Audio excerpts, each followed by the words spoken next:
Sairam Manipur amasung Manipur Coffee Growers and Marketing Cooperative Society Limited na sinduna nongmagi oiba consultative program on coffee plantation as an alternative to poppy haiba hiram sida khana nainaba meepham ama ngasi langjung achobada leiba Sairam complex panthokhre Maruaina Manipur gi Chief Minister N Birena achoba initiative logduna changsilakpa war on drugs da poppy thabagi mahutta coffee oina thanabagi pandamda program asi pangthokpani Coffee Board India ga punna khutsamnaduna pangthokpa ngasigi thoram aduda masak naiba kayana saruk yakibaga loinana expert singna wangangki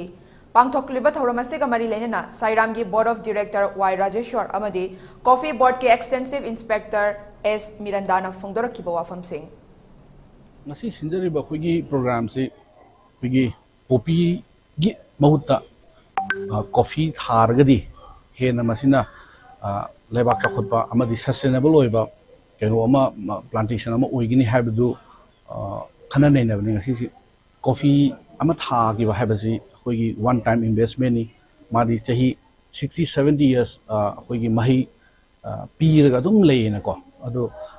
yam phaba amna coffee tha bagi yam phadi ji kenoga khoigi madi u kakthat pai mathau ta deba hana leirema u jingji gi makhong na tha ga damneba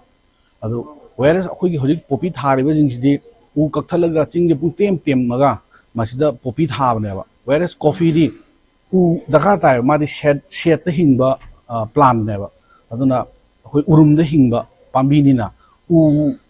han haurum u jingje yamna mathau ta ba u jingji makhong da thabi ga dabne ma di aduna yamna sustainable oiba economy da yam kana ga da world gi changing trends da coffee thakpi chang su yam hengalei na ko coffee gi price nong gi hengalei aduga value added toraga koi high price ta coffee Starbucks na khangde ngi coffee day na khangde company myang tholok tan ngasi di world sida coffee gi akoi gi anoba iho amazu changes amsu lai coffee je akoi hojik akoi gi state government ki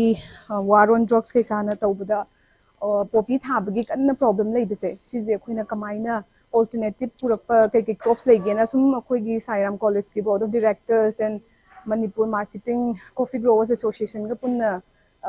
tawraga grower ngakni ko yam bana haiga di moisa moi jingjiga tanaba matamda haidi alternative of poppy hana coffee gi si topics da koi discuss tawjabane adu coffee je yamna eco friendly oiba Manipur gi mafum da hana degi chanara lakpane ba adu akoina khangda ba haidi